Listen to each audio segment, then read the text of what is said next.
Hello, everyone, and welcome to Unscripted, the video series that connects you with market leaders.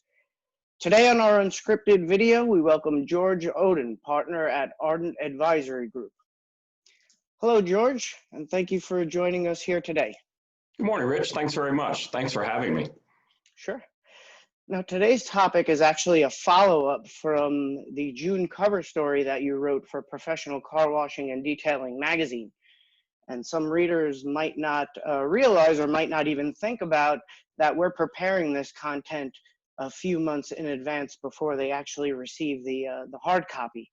So my first question for you, George, is what challenges, if any, were presented when writing this article about mergers and acquisitions in the car wash market in real time as the situation was evolving in April and May with the coronavirus? Well, Rich, I actually am pleased that you asked that question. I appreciate it because, we wrote that article a solid 2 months before it was published, and as the situation developed and matured, I was reading back over the article from time to time and thinking, oh my goodness, everything that I wrote in there I stand by as being completely true at the time I wrote it. But it's such a quick moving environment that as it reached the stands, if you will, the newsstands, if you will, or the computer screens, things had moved a little bit, and mostly for the good. So when reading that article, you could apply some good news to it from reality. The leveraged loan market had opened up a little bit versus where we were then. The car washes had tended to open up, and frankly, most of our clients and most of the people I've been working with had tended more toward normalized revenue and profit levels. So things had definitely moved in the right direction just in that period of time. And since it was published in today, even in that period of time, there's been additional change. So it is truly a dynamic market. So is there anything in the article with hindsight and retrospect that you would update or add or change at all? No, I certainly don't think so. I think at the time, there was a lot of uncertainty. So I think what I might change today is some of that uncertainty has been removed. From the operational side, I think that there is more clarity. I think that the car wash numbers, by and large, particularly in the express market, have stabilized and maybe very close, or in some cases even exceeding where they were in prior years. Some of that might be a wave of people getting their cars washed as they're getting out of the house for the first time. But there is a feeling among operators that we are reaching a point of stabilizing the downturn and working our way back to the growth elements that we saw before. And that from that half, I would say that there has been a change. From the financing half, there has also been a change. When I look at one is the seller side, which is the operator, one is the buyer side, which is the folks out there who are raising money to do transactions. What's changed there is there has been an opening of the leveraged loan market. It's still slow. There are still significant fears of defaults. The government intervention in the capital markets has caused the high yield market to be at record levels. Most of the transactions that we talk about in this space, though, aren't large enough to access that market, so would be the one rung down, if you will, the leveraged loan market, and that hasn't quite caught up yet. Okay. Now you mentioned express exterior car washes, and in the article you mentioned the express exterior model as being the quote unquote darling of professional investors. So why is this format favored, and are there any factors or services, business practices, etc., that the other wash formats can incorporate to be more attractive to the professional investor? It's a great question.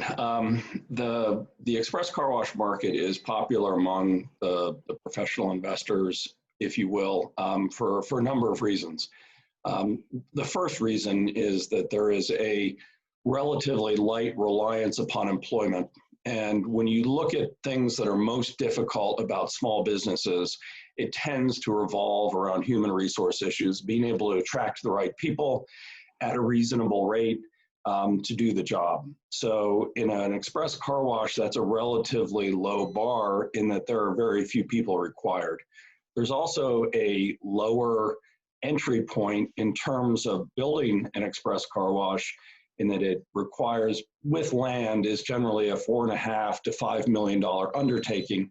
Whereas if you were to build a full service or a full service with gas or C-store, you could be looking at a substantially more expensive undertaking. Also, one that takes longer to get up to speed.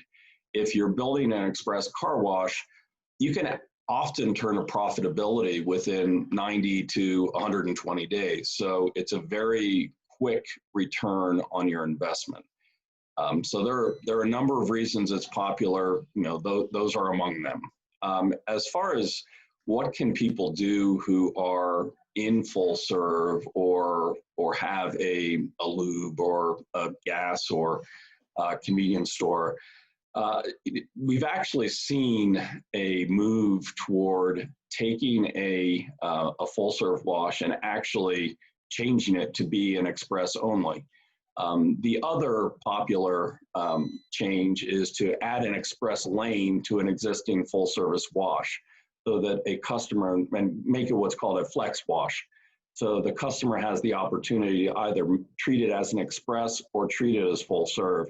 Those are some things that can be done, certainly not for free, but less expensively than buying or building a new express car wash, which is just making some changes to an existing full serve wash and adding an express tunnel and making it a flex wash. And you get at least some of the positive elements of having an express wash. Ironically, we found through the COVID downturn that the express wash model was incredibly elastic. That it came down quickly, but then recovered extremely fast. It allowed that very little person-to-person interaction, very little touch. Some car wash owners actually had it so that you could choose the type of wash you were going to do from your phone, and you never even had to touch the screen. So it actually lent itself, not that we're wishing for another pandemic or thinking that is particularly valuable going forward, but just another example of how dynamic, how flexible that that model is, that they were able to exactly react to the market in a way that caused people to be comfortable still using the wash, even when the coronavirus was at its worst. So you could see certainly how that's attractive to the professional investor out there. Now, obviously, the state of lending or the availability of capital over the picture has certainly changed over these last few months. So can you update us on the current state of lending and private equity spending, the availability of capital, and what will be required for that activity to return to pre-pandemic levels, do you think? So there really is that's a two-pronged question. The first element is the equity. The second element is the debt. Most transactions that are done, there is an investment of equity that's cash from either a private equity player or another car wash owner or whoever it may be. And then that is bolstered, if you will, by the bank debt, by mortgage debt, or various other types of capital that are available. The equity portion of the transaction actually has never waned. There is literally $1 trillion of dry powder that is held by private equity funds, and they need to invest that. And it's even more of an imperative for them to invest it than just, it's how they get paid. It's how they make money by making successful investments. So by having that money sit on the sideline, it is not allowing them to be successful. So it's important that they continue to invest. The other piece of the equation is the debt. The debt market is an entirely different story. When the pandemic first hit, the rates that we were seeing were somewhere in the LIBOR, which is the base rate, plus a spread. That's generally how bank debt is priced. And those spreads over LIBOR were 4 to 5% for good credit, for good transactions. Overnight, that spread went to 8 to 9%.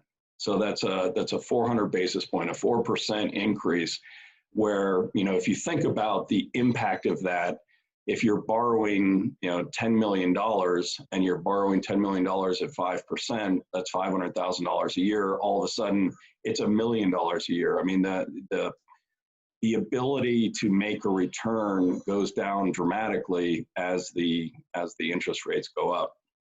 What we've seen over the last few months is a slow loosening of that market and a slow contraction of those spreads. But it's not anywhere near back to as aggressive as it was. You know, as I said earlier, there's been government intervention that has helped the public markets. That government intervention has really not helped the private markets as much. And as a result, we're not there yet, and it's going to take time. Is there an exact issue that I can point to? Not really. When you look at the rating agencies, S&P as an example, you know, they rate debt and they rate credit, and they've had 1 upgrade and 53 downgrades in the last week, if you will. So what that means is that there's still a lot of negative feeling around the debt markets. There's an expectation that we might approach a default rate of 6%, which means 6% of all the money that's borrowed in the leveraged loan market will default. And that's a number we really haven't seen since 2008. And that could have a very dampening effect on that market. So there are a number of technical reasons that this is occurring, but it really boils down to expectation and the bank's expectation of the market recovering and when it will recover to the point that they can be confident that they're going to get repaid, such that they can start bringing the prices down, if you will, the interest rate down on that debt. I don't have that crystal ball. My guess is, you know, we're 90 to 120 days away from a comfortable level, and we're probably another 180 days away from, you know, kind of where we were pre-pandemic, if we ever get all the way back there. Right, and we're recording this video here in late June. So assuming COVID will be less of a concern or less of a factor in coming years, in your opinion, do you expect the M&A activity in the professional car washing industry to remain steady or even accelerate in coming years for both manufacturers and operators? And as a follow-up, at what point do you see that activity leveling off in this industry? So I absolutely think that we will continue with an aggressive consolidation phase of the industry. I mean, when you look at the fact there are roughly 20,000 conveyor car washes in the United States. The number one player in the entire country has, you know, has over 300 washes. It is a highly fragmented market. The top, you know, the top 10 probably own somewhere in the 18 to 1900 wash area. So when you put that against, I mean, that's 10% of the whole. So when you look at, or less than 10% of the whole, when you look at that and you look at the ability to consolidate, you look at the ability to consolidate geographically, you look at the ability to put relatively few dollars to work. Again, speaking as a larger private equity investor, the $4 to $5 million to build a new site, which ultimately could be worth $10 million, is a great investment. So as this continues to happen, as the monthly memberships continue to gain ground, as you continue to build that base, if you will, I think we will see for many years a consolidation play. And the reason for that, the reason it's not all going to happen at once, is there aren't enough sellers. There are significant players in the market who have had family businesses for years, and they don't really have an interest in selling now. They may 10 years from now, or they might want to pass the business down to the next generation. So it's, you can't just build one of the, you can't enter the market at a 30, 40, 50 store level, without acquiring a number of chains. You can develop, but developing takes time, and most of the professional investing community, that's the one thing that they have the least of, time and patience. So until there are enough sellers out there, this will continue, and that could be, it could be indefinite. And from my perspective, indefinite is 10 years. But I do imagine that this is going to continue going on. It's only the tip of the iceberg at this point. Okay, great. Well, I certainly appreciate you taking the time to do this interview here with us today, George, for carwash.com. And as always, we appreciate your support of our publication and our website. Well, thanks very much, Rich. It's been a pleasure, and I'm always happy to come back.